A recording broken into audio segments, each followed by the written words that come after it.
के सुनाता हूँ। पहले इमरान खान साहब का स्टेटमेंट वो इस मौके पे बहुत इंपॉर्टेंट है, क्योंकि देखिए अगर आर्मी चीफ से मुलाकात हो रही है इमरान खान साहब की पार्टी के लोगों की, जो कि रिपोर्ट हो रही है, अब उसको डिनाई किया जा रहा है मिनिस्टर गौर की जानिब से। तो उन्होंने पहले बहुत सारी चीज़ें डिनाई की, लेकिन बाद में पता चला कि वो गलत थी। और इसी तरह से बहुत सारी चीज़ें आर्मी हमेशा डिनाई करती है। वो ये कहते हैं कि हमारा सियासत में कोई किरदार नहीं है, लेकिन हमेशा उन्हीं का सियासत में सबसे ज़्यादा किरदार निकलता है। तो दोनों फ्रीकैन के ऊपर आप एतबार नहीं कर सकते। लेकिन इमरान खान साहब इस वक्त किस मोड के अंदर है, जरा उनका स्टेटमेंट आप सुन लें। इमरान खान ने कहा कि पूरी पार्टी को हदायत करता हूं कि 8 फरवरी को यौम स्याह मनाया जाए, उसकी तैयारियां आज से ही शुरू कर दी जाए। जिस शख्स ने तहरीक इंसाफ से बल्ले का निशान और इलेक्शन छीनने की कोशिश की, वो तारीख कब्रिस्तान में गुम है।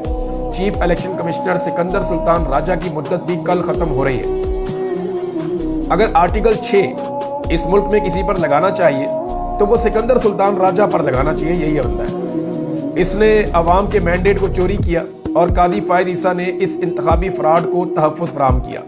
हमारा मकसद पाकिस्तान में शफाफ इंतखाबात, आइन और जमहूरियत की बहाली है। हम चाहते हैं मुल्क में जमहूरियत बहाल हो और कानून की हुक्मरानी वापस आए। मुल्क में मुअत्तल बुनियादी इंसानी हुकूक दोबारा बहाल हो। सेनेटर इजाज चौधरी के प्रोडक्शन ऑर्डर्स जारी ना होना काबिल मुजम्मत है। अगर हाउस इस पर कोई कार्रवाई नहीं करता तो मैं ये कहने में मुकम्मल हक बजानिब हूं कि पाकिस्तान में जमहूरियत, आइन और कानून का मुकम्मल जनाजा निकल चुका है। अदलिया, पुलिस, एजेंसियों, FIA सबको अपने असल कामों से हटाकर सिर्फ पाकिस्तान तहरीक इंसाफ को कुचलने पर लगा दिया गया है। ऐसा महसूस होता है कि एक आमिर का हुक्म ही मुल्क में कानून है, जबकि आइन और मुंतखब नुमाइंदों की कोई वक़्त नहीं रह गई। इंसाफ की फराहमी किसी भी मुमलिकत को चलाने के लिए बुनियादी तकादा होता है, मगर यहाँ 26वीं आईनी तरमीम करके अदलिया के हाथ पांव काट दिए गए हैं। पाकिस्तान की आला तरीन अदालत को नगीन कर दिया गया है, यानी उसको डाउन कर दिया गया है। और कोर्ट पैकिंग यानी जजेस की तादाद में इजाफा किया जा रहा है। सिर्फ मुझे सजा देने पर जजेस को नवाजा जा रहा है और मेरिट की धज्जियां बखेरने पर इस्लामाबाद हाई कोर्ट में इनका तकर्रुर किया गया है। कादी फायद ईसा ने सुप्रीम कोर्ट में इंसाफ का बिल्कुल कत्लेआम करके रख दिया था। इसके बाद अदलिया से इंसाफ की तवक्को खत्म हो चुकी है। हमारा मुतालबा है कि सुप्रीम कोर्ट बुनियादी शहरी और इंसानी हुकूकों का दिफा करे। सिविलियन के मिलिट्री ट्रायल की बैनुल-अक़वामी और मुल्की कवानीन में कोई गुंजाइश नहीं है। हमारा दूसरा मुतालबा है कि 26 नवंबर और 9 मई के वाक़यात की जुडिशल कमीशन के जरिए आज़ाद इंक्वायरी करवाई जाए। मुझे मालूम है कि इन वाक़यात का मास्टरमाइंड कौन है। ये वही है जिन्होंने 9 मई की CCTV फुटेज गायब की है।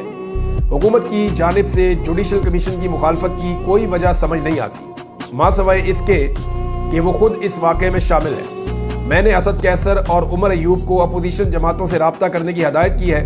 अपोजिशन जमातों से रब्ता करके उन्हें मुज़ाकराती अमल और हमारी सियासी पोजीशन से मुताल्लिक एतमाद में लिया जाए। फॉर्म 47 के तहत वजूद में आने वाली हुकूमत अवाम के दुखों का मदावा नहीं कर सकती। पूरे पाकिस्तान में बलूचिस्तान मॉडल नाफिज कर दिया गया है। जब तक बलूचिस्तान में मुंतखब लोगों की हुकूमत नहीं आएगी, हालात पुरसकून नहीं होंगे। बलूचिस्तान में रियासती जुल्म काबिल मुजम्मत है। अवामी मसाइल का हल कभी भी बंदूक और फौज नहीं होता। यही मामला अब बाकी मानदा मुल्क का भी हो चुका है। मुझ पर दबाव डालने के लिए अलकादर जैसे झूठे मुकदमात बनाए गए हैं। पाकिस्तान में जिन्होंने अरबों रुपए चोरी किए वही हुक्मरान बन गए हैं, सिर्फ इसलिए कि उन्होंने डील की। नवाज शरीफ के बेटे ने 9 अरब का फ्लैट मलिक रियाज को 18 अरब में बेचा। सवाल तो यह है कि नवाज शरीफ के बेटे के पास 9 अरब रुपए कहां से आए। पनामा में इनसे जो रसीदें मांगी गई वो आज तक नहीं दी गई। कादी फायद ईसा के साथ मिलकर हुदैबिया पेपर मिल्स में अरबों रुपए की मनी लॉन्ड्रिंग माफ करवाई गई। नैब तरामीम बहाल करके कादी फायद ईसा ने म्यूचुअल लीगल असिस्टेंस की कानूनी हैसियत को खत्म किया, क्योंकि वो खुद इसके बेनिफिशरी थे। ये होता ही है कि आप MNA लिखते हैं और बाहर से आप दूसरे मुल्कों से आप इंफॉर्मेशन शेयरिंग करते हैं और उनसे मंगवाते हैं रिकॉर्ड, तो ये म्यूचुअल लीगल असिस्टेंस का एक तरीकाकार होता है। कादी फायद ईसा साहब ने उसको इमरान खान साहब कहने कि जी ख़त्म कर दिया था, क्योंकि वो खुद भी अपना हिसाब नहीं दे पा रहे थे। कादी फायद ईसा की लंदन में मौजूद प्रॉपर्टीज़ हैं, उसका उन्होंने हिसाब नहीं दिया। नवाज शरीफ के पास 9 अरब रुपया कहाँ से आया, इसका हम हिसाब मांगते हैं। ये माफिया एक दूसरे की करप्शन बचाने के लिए हमेशा एक हो जाता है। यही पाकिस्तान के स्टेटस को और तहरीक इंसाफ में फ़र्क है। मुझे भी डील ऑफर हुई, मगर जब मैंने कोई चोरी नहीं की तो समझौता क्यों करूं। मैं आखिरी दम तक डील नहीं करूंगा। ये इमरान खान साहब कह रहे हैं। अब इमरान खान साहब कह रहे हैं कि मैं डील नहीं करूंगा, तो आर्मी चीफ से पाकिस्तान तहरीके इंसाफ के लोगों की मुलाकात क्यों हो रही है? आर्मी चीफ ने एक स्टेटमेंट भी दिया ना, वो स्टेटमेंट इस मौके पे बड़ा मानी खेद है। आर्मी चीफ ने कहा जी गलतियां सबसे होती हैं, हम सब गलतियां करते हैं, और साथ ही उन्होंने ये कहा कि मिल के आगे बढ़ने से मसाइल हल हो जाएंगे। अब इस तरह के स्टेटमेंट अगर आर्मी चीफ की जानिब से आ रहे हैं तो इसका मतलब क्या है? इसका मतलब ये है कि कहीं पे वो भी चाह रहे हैं कि मामला अब हल हो जाए। वो क्यों चाह रहे हैं मामला हल हो जाए? इसके लिए हमें जाना पड़ेगा अमेरिका, जहां से मैंने कुछ खबरें इकट्ठी की हैं। और पहली खबर ये है कि जो अमेरिका में ओवरसीज पाकिस्तानी है, मैं अभी नाम नहीं लूंगा बंदे का, इन्होंने मुलाकात की है। इनकी एक्चुअली जो लारा ट्रंप है उनसे रब्ता रहता है, और ज़्यादा रब्ता रहता है डोनाल्ड ट्रंप जूनियर से। तो डोनाल्ड ट्रंप जूनियर जो है वो पाकिस्तानी जो डायस्पोरा है अमेरिका में, उनके साथ ज़्यादा कनेक्टेड है। उनसे जब रब्ता किया तो उन्होंने यकीन दहानी करवाई कि पाकिस्तान में बड़ा स्ट्रॉन्ग मैसेज भेज दिया गया है हमारी जानिब से इंसानी हकूक़ की खिलाफ वर्जियों और इमरान खान के साथ होने वाले जुल्म और ज्यादती के हवाले से। हमने बड़ा स्ट्रॉन्ग मैसेज भेजा है, आप आने वाले हफ्तों में नताइज देखेंगे। ये डोनाल्ड ट्रंप के बेटे डोनाल्ड ट्रंप जूनियर के हवाले से मुझे ओवरसीज पाकिस्तानियों ने दावा करते हुए बताया कि जनाब ये बात हुई है और फला बंदे की बात हुई है। अभी मैं उस बंदे की बात इसलिए नहीं कर रहा कि ये सारे उसको पै जाएंगे अभी रल के। तो मामला ये है कि डोनाल्ड ट्रंप जूनियर ने कहा कि जी बड़ा स्ट्रॉन्ग मैसेज पाकिस्तान में भिजवाया गया है, आइंदा चंद हफ्तों के अंदर आप पाकिस्तान के अंदर बड़ी तब्दीलियां होती हुई देखेंगे। उसके बाद जो हमने पहली तब्दीली देखी वो आर्मी चीफ के रवैये में थी। उनका बयान आया कि गलतियां सबसे होती हैं, मिलकर चलना चाहिए। बड़ा अच्छा बयान है उनका। और पाकिस्तान तहरीके इंसाफ के दो लोगों ने आर्मी चीफ से मुबैना तौर पर मुलाकात भी की है।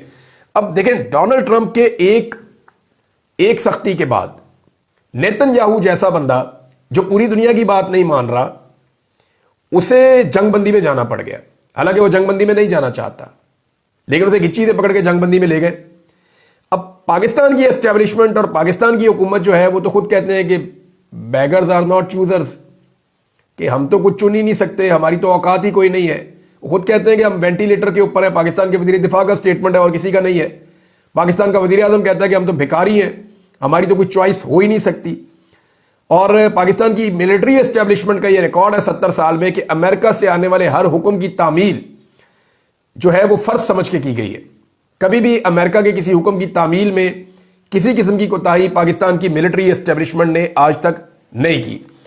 अब यहां पे मुलाकात हो जाती है आर्मी चीफ की पाकिस्तान तहरीके इंसाफ के लोगों के साथ। दूसरी तरफ इमरान खान साहब क्या कह रहे हैं?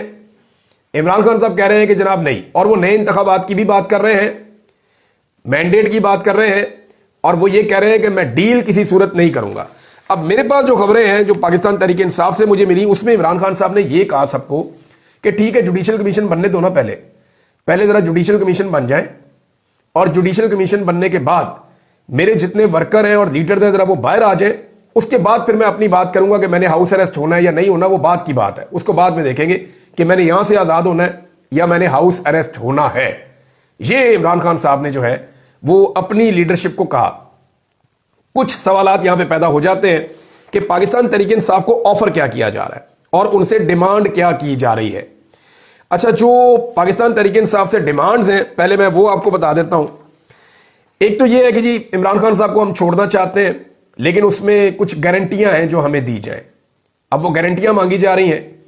उनमें एक गारंटी ये है कि जो मिलिट्री एस्टेब्लिशमेंट के खिलाफ एक पाकिस्तान के अंदर सेंटीमेंट्स हैं उनको नीचे लाने में पाकिस्तान तहरीके इंसाफ मदद करेगी, और एस्टेब्लिशमेंट के ऊपर जो है वो तनकीदी सिलसिला बंद होगा।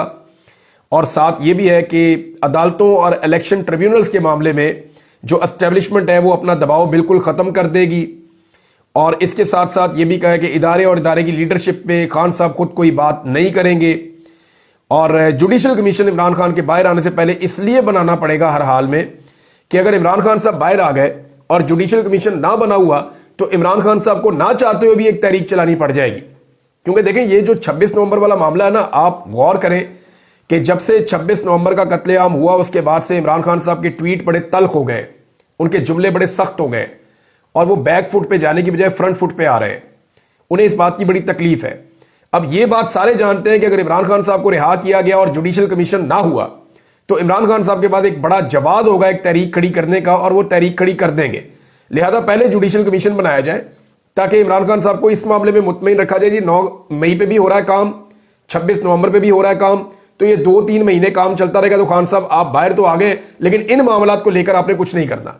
ऑफर ये किया जा रहा है आप निकले बाहर, जितने मर्जी जलसे जुलूस आप करें। आपने इलेक्शन लड़ना है तो आप अदालत के जरिए से अपनी रास्ता निकाल के आप इलेक्शन लड़के अपोजिशन में आना चाहते हैं, वहां पे आए। हम ट्रिब्यूनल